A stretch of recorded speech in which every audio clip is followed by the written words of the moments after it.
Shalom, shalom, bien-aimés dans le Seigneur. Je vous salue tous au nom puissant et glorieux du Seigneur Jésus-Christ. C'est votre humble serviteur, le libre disciple du Christ, le frère Trésor. Bien-aimés dans le Seigneur, très chers internautes, nous vous saluons partout dans le monde entier. En commençant par Paris, en France, à Bruxelles, en Belgique, en Allemagne, en Italie, au Danemark, en Suède, en Finlande, ainsi qu'en Asie, bien évidemment, en Corée, en Chine, au Japon. Nous vous transmettons nos salutations aux États-Unis, à New York, à Dallas, à Memphis.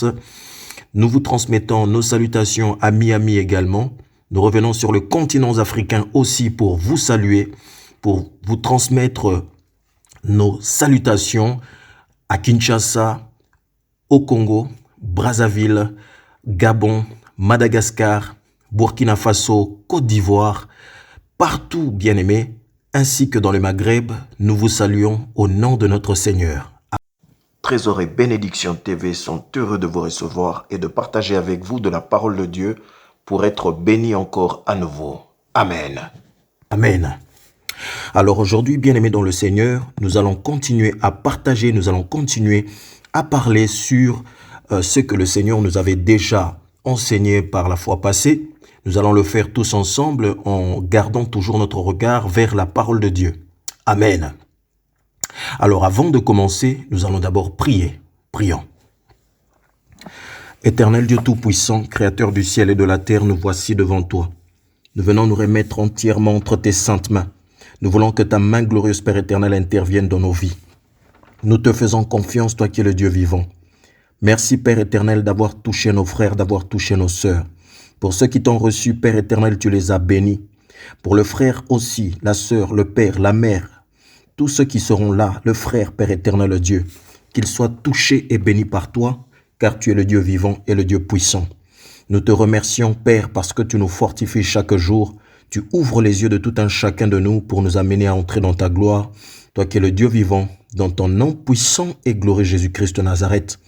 Nous soumettons, Père éternel, toute autorité sous ton pouvoir, car la Bible déclare que Jésus-Christ a reçu le nom qui est au-dessus de tous les noms, afin que tout genou fléchisse dans les cieux, sur la terre et même sous la terre, et que toute langue proclame que Jésus-Christ est Seigneur à la gloire de Dieu le Père. Nous le croyons fermement.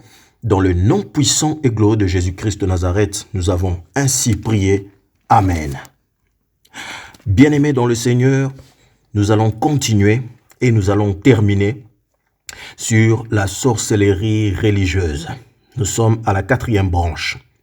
Alors, pour commencer, nous allons d'abord faire un bref résumé de l'ensemble de ce que nous avons partagé. Nous terminerons avec quelques témoignages, bien évidemment bibliques, pour soutenir ce que nous avons déjà eu à faire.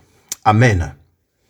Alors, bien-aimés dans le Seigneur, premièrement, nous avons utilisé le passage qui se trouve dans le livre d'Exode, chapitre 22, au verset 18, qui déclare, je cite, « Tu ne laisseras pas vivre la sorcière. » Amen. Alors, au fur et à mesure que nous avons avancé, nous avons énuméré et nous avons précisé qui était la sorcière. Alors, la sorcière n'était pas simplement une femme qui pratique des œuvres impures, mais nous avons fait comprendre l'identité de la femme et nous avions parlé du livre d'Apocalypse chapitre 2 au verset 20. Et que nous dit le livre d'Apocalypse, chapitre 2, verset 20? La parole de Dieu déclare ceci. Mais c'est que j'ai contre toi, c'est que tu laisses la femme Jézabel, qui se dit prophétesse, enseigner et séduire mes serviteurs pour qu'ils se livrent à l'impudicité et qu'ils mangent des viandes sacrifiées aux idoles. Amen. Donc, bien-aimés dans le Seigneur, nous avons donné la précision dans les précédentes parties en disant que la sorcière dont il était question n'était autre que Jézabel. Or, le Jézabel dont nous sommes en train de parler, c'est un esprit qui régnait déjà depuis le temps ancien.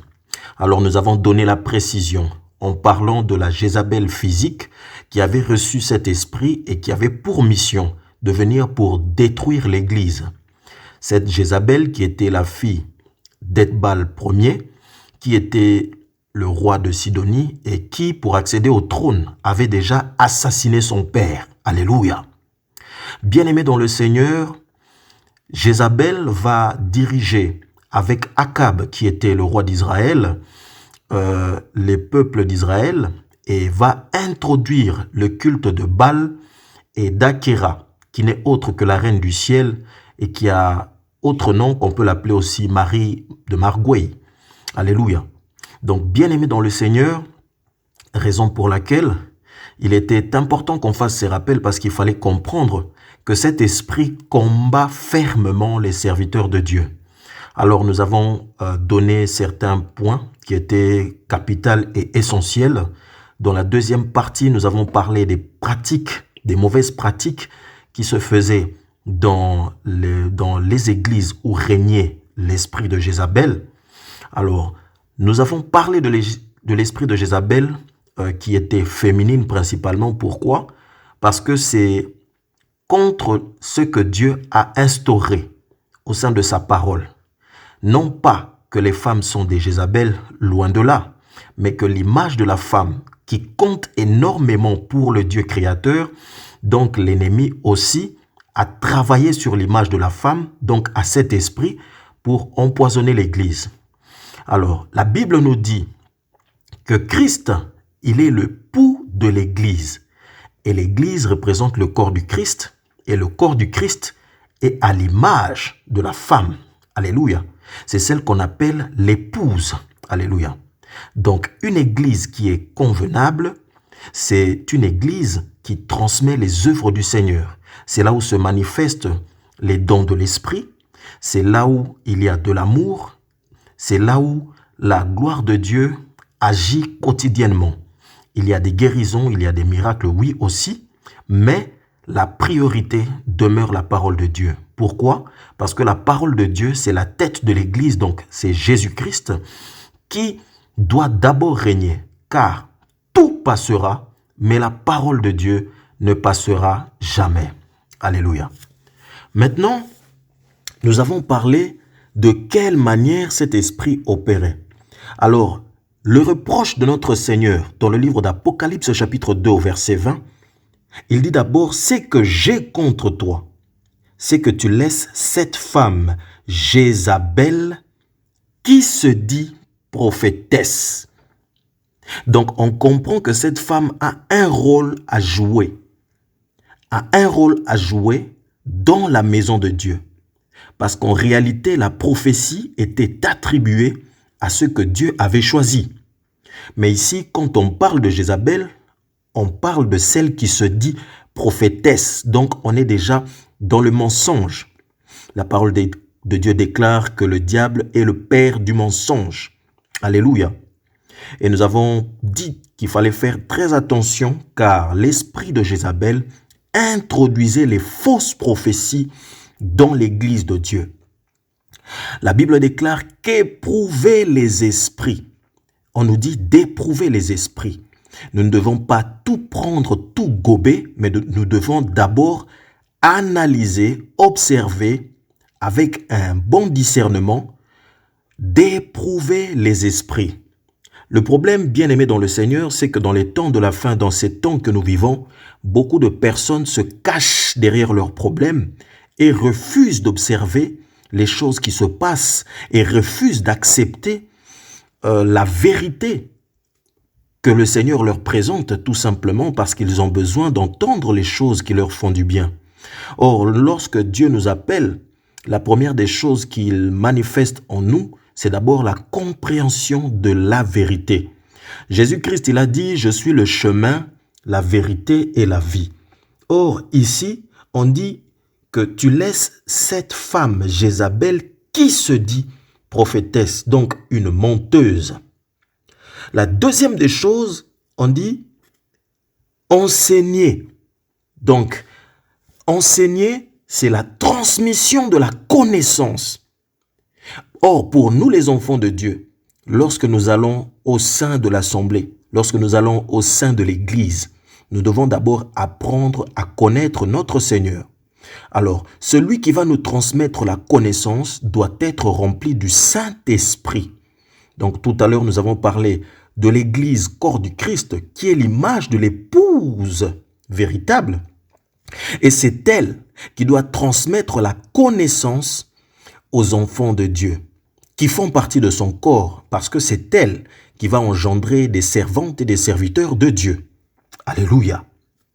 Alors, ici, on nous dit que Jézabel enseigne. Et on dit, et elle séduit les serviteurs de Dieu. Bien-aimés dans le Seigneur, beaucoup de témoignages ont coulé depuis que nous avons eu à partager là-dessus. Malheureusement, beaucoup de frères et de sœurs, ce que je trouve dommage, ne mettent pas des commentaires parce que les commentaires sont très importants. Ça nous aide aussi à évaluer, à voir comment nous allons continuer de vous transmettre le message de Dieu. En tout cas, pour ceux qui reçoivent le message, n'hésitez pas à mettre vos commentaires parce que cela va nous permettre d'évoluer dans la connaissance et de partager aussi avec les enfants de Dieu des choses essentielles. Alors, Jézabel, elle séduit. Akab était tombé sous le charme, mais il y avait un esprit qui œuvrait. Akab était un roi, mais ce n'était pas Akab qui dirigeait. C'était Jézabel. Jézabel, elle faisait assassiner des pauvres innocents. Plusieurs innocents sont morts à cause de Jézabel, dont Naboth, qui va perdre son champ parce que Jézabel avait décidé qu'il devait mourir. Vous comprenez? Alléluia. Alors nous avons expliqué aussi une chose, nous avons donné la précision que Jézabel, cet esprit avait traversé le temps. Et cet esprit s'était manifesté dans le temps de Jean-Baptiste. L'esprit de Jézabel s'était manifesté dans le temps de Jean-Baptiste. Pourquoi? Parce que Jean-Baptiste était l'incarnation d'Élie. C'était Élie qui devait venir pour préparer la voie du Seigneur. Élie avait été enlevé, Élie n'était pas tué parce que Élie devait revenir pour préparer les hommes à la voie du Seigneur, en la personne de Jésus-Christ. Alors, il reviendra, il va s'incarner dans la personne de Jean-Baptiste. Raison pour laquelle Jean-Baptiste va être décapité parce que Jézabel avait fait cette menace en disant que ce que tu as fait aux 450 prophètes de Baal, on te le fera aussi. Alors, des siècles plus tard, cet esprit de Jézabel a traversé le temps et est allé se manifester dans la personne d'Hérodiade, la femme de Hérode bien-aimé. Alléluia. Cette femme qui était impudique, cette femme qui était la femme d'un frère et qui va se mettre avec le frère d'Hérode, Agrippa, cette femme-là n'acceptera pas Jean-Baptiste. Donc, il va avoir confrontation comme dans le passé, mais cette fois-ci, la tête de Jean-Baptiste, donc la tête d'Élie, sera décapitée. Amen. Mais pourquoi la tête était décapitée? C'était tout simplement parce que le Christ est la tête de l'Église. Jean-Baptiste était décapité, mais Jésus-Christ était venu prendre la première place. Donc il fallait que la volonté de Dieu s'accomplisse en la personne du Christ, raison pour laquelle Jean-Baptiste, même si il avait été décapité, mais le Christ avait pris la tête pour conduire l'Église. Alléluia. Donc nous avons précisé en disant que l'esprit de Jézabel se manifestait et travaillait souvent dans les femmes. Bien que elle n'agit pas seulement au travers des femmes, il y a des hommes aussi, mais souvent il passe par là car c'est le mode opératoire, car le père du mensonge, donc le diable. Souvenez-vous, dans la Genèse, au commencement, il a séduit la femme, donc il a voulu pratiquer la même chose à l'égard de l'Église. Pourquoi? Parce qu'il sait que la femme est l'aide semblable à l'homme. Alléluia. Ensuite, nous avons donné une précision en disant que l'esprit de Jézabel opère dans la politique, l'esprit de Jézabel opère dans les familles énormément et surtout, principalement, dans les églises. Car on a dit qu'il enseigne et puis qu'il séduit les serviteurs de Dieu. Alors aujourd'hui, bien-aimés, nous allons parler des conséquences de ce que cet esprit sème dans la vie des enfants de Dieu et de quelle manière cet esprit détruit les églises, les conséquences des églises où se trouve l'esprit de Jézabel. Bien-aimés dans le Seigneur, c'est incroyable, mais c'est une vérité que nous devons toujours dire. Le Christ a dit, vous connaîtrez la vérité et la vérité vous affranchira. Et cette vérité vous rendra libre. Alléluia. Bien-aimés dans le Seigneur. Alors, nous avons dit que cet esprit avait pour habitude de dominer les serviteurs de Dieu. Cet esprit ne supporte pas l'autorité de l'homme. Alléluia. Là où cet esprit se manifeste, il n'y a pas de règne. Alors, parmi les conséquences, vous allez trouver par exemple des serviteurs de Dieu qui deviennent impuissants pour prendre des décisions. Je donne un exemple. Vous avez un serviteur de Dieu à qui on avertit, on signale par certains fidèles et certaines personnes de certaines vérités mauvaises, des pratiques qui sont faites au sein de l'assemblée, au sein de l'église, donc du corps du Christ. Mais vous allez voir, un serviteur qui a déjà été enseigné et surtout qui est tombé sous la séduction de Jézabel, vous pouvez lui dire toute la vérité concernant les mauvaises manigances qui sont pratiquées au sein de l'assemblée. Il ne vous écoutera pas. Vous pouvez être des milliers et des milliers à dire la vérité, mais personne ne va vous écouter, le serviteur ne vous écoutera pas. Pourquoi? Tout simplement parce que Jézabel aurait déjà dominé sa personne. Une personne qui a été séduite, un serviteur qui a été séduit par Jézabel, c'est un serviteur qui devient inefficace pour l'Église. Autre serviteur, c'est que tout ce qui se passe au sein de l'assemblée, ce n'est plus le serviteur de Dieu qui met en place les règles, ce n'est plus Dieu, ce n'est plus le Saint-Esprit qui l'oriente, mais c'est l'esprit de Jézabel qui ordonne, qui gère et qui condamne la vie des enfants de Dieu. Alléluia. Donc vous comprenez la dangerosité de cet esprit lorsqu'elle entre dans une église, de quelle manière elle opère, de quelle manière elle domine, de quelle manière elle empêche le peuple de Dieu de pouvoir accéder à la glorieuse présence du Seigneur. Bien-aimés, c'est terrible. Ce sont des choses qui sont très compliquées, mais nous devons le dire pour soutenir les enfants de Dieu afin que le peuple de Dieu puisse s'épanouir. Bien-aimés dans le Seigneur. Autre chose, c'est quoi? C'est que le serviteur de Dieu, vous allez remarquer, sera impuissant. Impuissant par rapport à cet esprit. Pourquoi? Parce que cet esprit va commencer maintenant à diriger et à donner les directives de ce qui doit se passer dans l'église, de ce qui doit se passer dans la maison de Dieu. Alléluia. Alors, pour mieux comprendre cela, nous allons vous prendre quelques passages bibliques pour vous aider à savoir de quelle façon Jézabel agit à l'encontre des enfants de Dieu. Amen. Alors, nous allons aller dans le livre de 2 Chroniques, chapitre 22, à partir du verset 2 jusqu'au verset 4. Je cite. « Achazia avait 42 ans lorsqu'il devint roi, et il régna 1 an à Jérusalem. Sa mère s'appelait Athalie, fille d'Omri. Il marcha dans les voies de la maison d'Akab, car sa mère lui donnait des conseils impies. Il fit ce qui est mal aux yeux de l'Éternel, comme la maison d'Akab, où il eut, après la mort de son père, des conseils pour sa perte. Amen. Bien-aimés, donc ici vous comprenez le mode opératoire de l'esprit de Jézabel.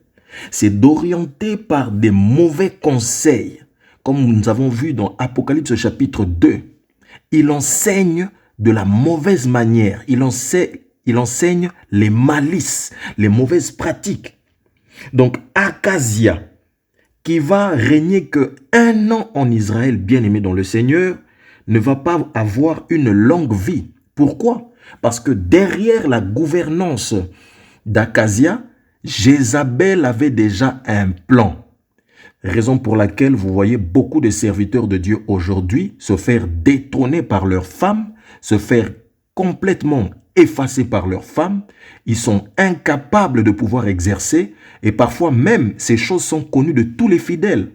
Ce qui est incroyable, bien-aimés, parmi les témoignages des personnes recueillies, vous avez des personnes qui sortent de ces églises de Jézabel, où vous avez des personnes qui ont été chassées directement par la femme du pasteur, ou ces fausses prophétesses qui vont venir séparer des couples, dire à une femme que non, cet homme n'est pas ton homme, n'est pas ton mari. Alléluia. Ça, c'est l'esprit de Jézabel. Alors, regardez comment les choses vont se passer. Alors, toujours dans le livre de 2 Chroniques, chapitre 22, à partir du verset 10, nous lisons, écoutez la parole du Seigneur. La parole du Seigneur nous dit ceci. Athalie, mère d'Akazia, voyant que son fils était mort, se leva et fit périr toute la race royale de la maison de Juda. Alléluia. Donc, Athalie, la mère d'Akazia, va faire assassiner tous les enfants d'Akazia. Pourquoi? Parce qu'elle voulait prendre la gouvernance en Israël. Donc, elle va régner en Israël, bien-aimé, pendant 6 ans, sans partage. Mais heureusement qu'il y avait une fille de la famille royale qui était mariée à un prêtre. Cette fille s'appelait Jochabet, donc fille de Joram, femme du sacrificateur Jehoiada et sœur d'Akazia, qui va prendre son frère et va le cacher. Alléluia. Et c'est cela qui va permettre à ce que la lignée royale soit conservée. Donc cette femme n'avait même pas de compassion pour ses petits-enfants. Elle va les faire assassiner. Maintenant, qui est Athalie, bien-aimée dans le Seigneur? D'après certains théologiens, on dit qu'Athalie était la fille d'Akab et de Jézabel. Vous comprenez? Donc c'est le même esprit. Cet esprit n'a pas de compassion. Cet esprit est capable d'assassiner. Une personne possédant cet esprit est capable d'assassiner. Bien-aimé, vous ne connaissez pas toutes les vérités sur certaines morts des pasteurs, sur certaines personnes mortes dans des églises. Vous voyez des personnes piquer des crises cardiaques dans des églises. Vous voyez des hommes tomber, mais vous ne savez pas quelles sont les sources qui ont amené la destruction dans la vie des hommes de Dieu. Alléluia. Cet esprit est farouchement opposé aux hommes de Dieu. Et comme nous avons dit, Jean-Baptiste a été décapité. Pourquoi? Parce qu'il disait aussi la vérité. Il disait à Hérodiade d'arrêter de vivre dans l'impudicité. Alléluia. Comme l'Apocalypse le dit, elle séduit les serviteurs de Dieu. Les rois d'Israël n'étaient pas simplement des rois, c'était des personnes qui devaient conduire les églises, donc à l'image du berger. Lorsqu'un berger ne donne plus ses oreilles à la vérité, lorsqu'un berger rejette la vérité, alors que la vérité c'est le Seigneur Jésus-Christ, sachez que l'église est complètement détruite. Et combien sont les assemblées où aujourd'hui l'esprit de Jézabel a complètement dominé? Vous voyez vous-même Athalie qui va faire assassiner tous les enfants de son fils Akazia. Donc cet esprit, pour vous dire à quel niveau il n'y a pas de pardon ni de pitié. Alléluia. Combien de sœurs aujourd'hui sont virées dans des églises? Combien de personnes aujourd'hui ont les taxes de sorcières? Combien de personnes à qui on a menti sur eux, on a dit faussement des choses pour les salir? On a traité certaines sœurs en Christ de prostituées alors que non, la véritable prostituée était libre. Combien sont des Jézabel qui aujourd'hui dominent dans des grandes églises? Bien-aimés, c'est pourquoi vous devez prier pour les hommes de Dieu. Vous devez prier pour les serviteurs de Dieu. Attention, n'oubliez pas que l'Église, c'est le corps du Christ, c'est la véritable épouse, bien-aimés. Maintenant, bien-aimés, nous devons comprendre une chose. La parole de Dieu est claire. Les conséquences de tels endroits, bien-aimés, est catastrophique pour les brebis de Dieu. Catastrophique. Raison pour laquelle nous vous interpellons et nous vous conseillons, bien-aimés dans le Seigneur, à maintenir votre foi et surtout à éprouver les esprits comme le dit la Bible. Alors pour mieux comprendre, l'apôtre Paul va enseigner dans le livre de 2 Thessaloniciens, chapitre 2 au verset 1. Pour ce qui concerne l'avènement de notre Seigneur Jésus-Christ et notre réunion avec lui, nous vous prions, frères, de ne pas vous laisser facilement ébranler dans votre bon sens, de ne pas vous laisser troubler, soit par quelques inspirations, soit par quelques paroles, ou par quelques lettres qu'on dirait venir de nous, comme si le jour du Seigneur était déjà là. Que personne ne vous séduise d'aucune manière, car il faut que l'apostasie soit arrivée auparavant, et qu'on ait vu paraître l'homme du péché, le fils de la perdition, l'adversaire qui se lève au-dessus de tout ce qu'on appelle Dieu, de ceux qu'on adore, jusqu'à s'asseoir dans le temple de Dieu et se proclamant lui-même Dieu. Amen. Bien-aimés dans le Seigneur, ça c'est une réalité. Le diable passe son temps à copier toutes les choses que fait notre Seigneur. De la même manière que Christ, il est la tête de l'Église qui est son corps. Donc, pour que l'Église fonctionne, il faut que Jésus-Christ soit en adéquation avec son corps qui est l'épouse, pour que l'Église soit parfaite et que l'Église produise des miracles, produise les œuvres glorieuses de Dieu sur la terre et que le royaume des cieux soit manifesté. De la même manière, bien-aimés dans le Seigneur, le diable utilise la même technique. Il ne travaille pas seul. Il travaille avec Jézabel. C'est pourquoi lui aussi utilise l'image de la femme. Pourquoi? Parce que c'est l'image de la femme qui va être en adéquation avec lui. Souvenez-vous, dans le livre de la Genèse, on dit que la femme soit laide semblable à l'homme. Alors le diable aussi utilise la même technique, mais maintenant, Jézabel va être laide semblable au diable, raison pour laquelle cet esprit, lorsqu'elle entre dans une église, elle travaille toujours avec les serviteurs de Dieu, mais avec un seul objectif, de détruire les véritables serviteurs de Dieu pour ramener le règne de Satan au milieu des enfants de Dieu. Amen. Son outil, bien-aimé, c'est la prostitution. Alors, avant de clôturer, nous allons lire encore un passage parce que c'est très important, bien aimé, l'instruction. C'est à la parole de Dieu que nous sommes souvent éclairés. Il utilise la prostitution.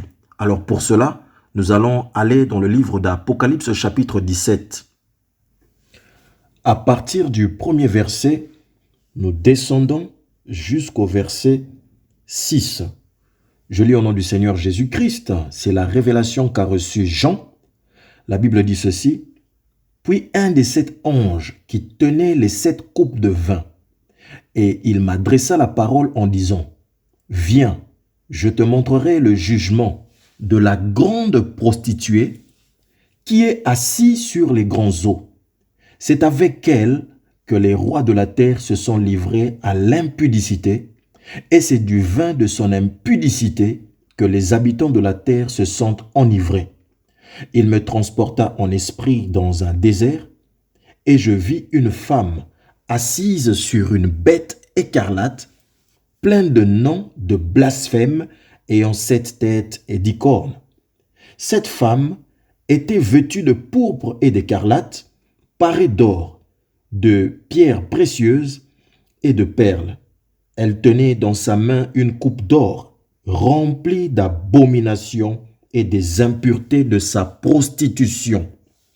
Sur son front était écrit un nom, un mystère, Babylone la grande, la mère des impudiques, des abominations de la terre. Et je vis cette femme, ivre du vin des saints et du sang des témoins de Jésus.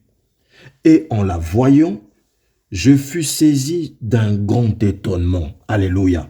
Bien-aimés, vous voyez que cette même Jézabel porte encore un deuxième nom qui était le mystère, qu'on appelle Babylone la grande. On l'appelle aussi la mère des impudiques. Ne vous étonnez pas, bien-aimés. Dans ces temps de la fin, lorsque vous voyez certaines choses s'accomplir, comprenez tout simplement que Dieu est en train de révéler les choses qu'il avait déjà dites auparavant. Il faut que ces choses arrivent au préalable pour permettre à ce que les enfants de Dieu puissent s'épanouir et accomplir la volonté du Père. Donc vous comprenez cet esprit de la prostitution. Lorsque l'esprit de Jézabel entre dans une église bien-aimée, les chantres ne sont plus du tout corrects. Le pasteur ne peut plus diriger l'église convenablement. Lorsque cet esprit entre dans une famille, nous avons bien dit, les hommes sont complètement dominés. Pourquoi? Parce que l'homme est l'image du Christ. L'homme et la femme ne font qu'un. Jésus-Christ et l'église ne font qu'un. On ne peut pas dissocier la femme de l'homme parce que la femme, elle est une aide semblable à l'homme et l'aide semblable du Christ, c'est son corps bien-aimé. Raison pour laquelle nous avons partagé en disant que dans ces temps de la fin, beaucoup de personnes venaient avec des théories dans des émissions pour créer par exemple des divergences entre les hommes et les femmes. Et nous avons dit encore autre chose, c'est que dans ces temps de la fin, il y a un pouvoir qui est attribué à la femme de façon excessive parfois. Pourquoi? Tout simplement pour casser l'image du Christ, le corps du Christ. Et dans cet esprit de Jézabel, il y a aussi beaucoup de manifestations dans les corps des hommes. Et certains qui sont possédés par cet esprit ont des attitudes homosexuelles, bien-aimés dans le Seigneur. C'est pourquoi, bien-aimés, nous devons aussi faire un effort de souvent prier pour les serviteurs de Dieu. La véritable raison, bien-aimés, que nous partageons avec vous de ces choses, ne soyez pas étonnés si vous voyez un homme qui avait commencé dans le Seigneur chuter et vivre dans le péché. Parce que l'esprit de Jézabel, son objectif, c'est d'amener les enfants de Dieu dans l'impudicité.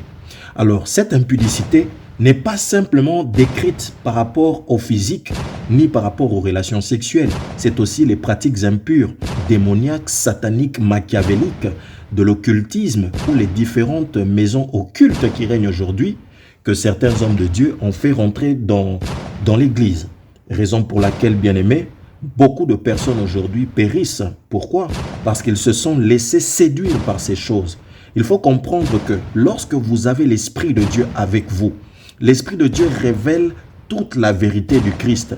Et la vérité du Christ vient sortir les enfants de Dieu des lieux qui les condamnent. Raison pour laquelle dans sa parole, il déclare « Sortez du milieu d'eux ». Alléluia. Bien-aimés, parmi les témoignages, combien sont les personnes qui sont tombées dans ces pièges où aujourd'hui on a pris une partie de leur vie? Nous avons parlé sur les pratiques mauvaises, bien-aimés. Pour ceux qui auront le temps, vous pouvez aller revérifier dans la sorcellerie religieuse, deuxième volet où on parle des mauvaises pratiques. Vous allez comprendre qu'il y a des personnes qui ont donné des photos, qui ont donné des dates de naissance, qui se sont laissés laver par des pratiques impures, qui ont fait des choses qui n'ont rien à voir avec le Seigneur. Bien-aimés, notre prière aujourd'hui, c'est que les enfants de Dieu soient sauvés. La fois passée, nous avons beaucoup plus prié pour les personnes qui étaient des victimes par rapport à cela. Mais aujourd'hui, bien-aimés, nous allons focaliser notre prière sur les serviteurs de Dieu, car ils vivent les temps les plus durs de leur génération. Les temps sont très difficiles et il faut que le Seigneur puisse les accompagner et aussi les fidèles. Comprenez que vous avez un pouvoir. Pourquoi vous avez un pouvoir? Parce que la Bible déclare qu'à ceux qui l'ont reçu, en parlant de Jésus, ils ont reçu le pouvoir de devenir enfants de Dieu. Et ceux qui sont enfants de Dieu nourrissent aussi le Christ. J'aimerais dire à quelqu'un, le Christ a besoin de nous aussi. Le Christ pouvait faire toute la mission tout seul, mais il ne l'a pas fait seul. Il a fallu qu'il soit avec les disciples. Vous comprenez? Le berger, celui qui protège et qui veille sur les brebis. Mais attention, le berger a aussi besoin du lait des brebis pour vivre. Alléluia. C'est pourquoi aujourd'hui, bien-aimés dans le Seigneur, nous allons focaliser notre prière sur tous ceux qui servent Dieu. Que vraiment l'Éternel, le Dieu Tout-Puissant, puisse protéger ses enfants de cet esprit impur qui détruit et qui nuit énormément aux enfants de Dieu. Amen. Alors, pour aujourd'hui, nous allons nous arrêter là. En tout cas, que le Seigneur vous bénisse. Alors, nous allons commencer à nous concentrer. Nous allons commencer à prier.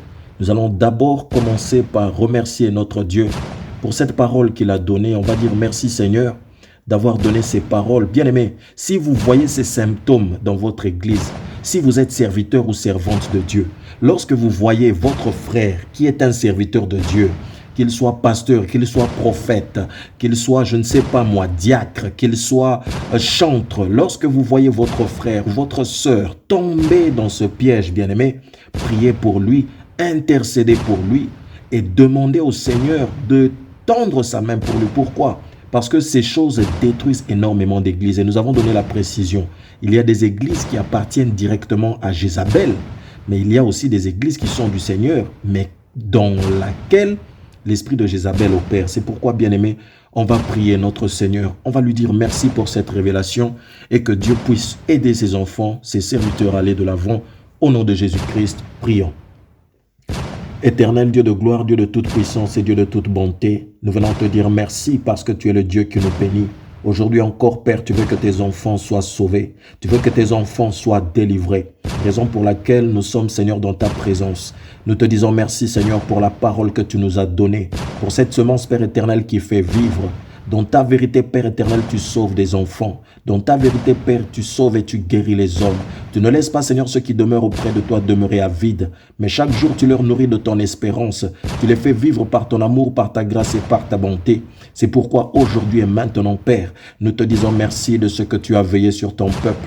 Nous te disons merci de ce que tu as veillé sur tes enfants, de ce que tu as veillé sur un père, une mère, un frère, une sœur, de ceux qui reçoivent ce message, Père éternel Dieu, car tu l'avais déjà prévu depuis le commencement, que ce temps allait être pour tes enfants, pour ceux et celles qui ont reçu ta lumière véritable, Jésus, pour aider, pour soutenir leurs frères dans la foi, là où il y avait des faiblesses et là où l'ennemi voulait s'élever pour apporter la destruction.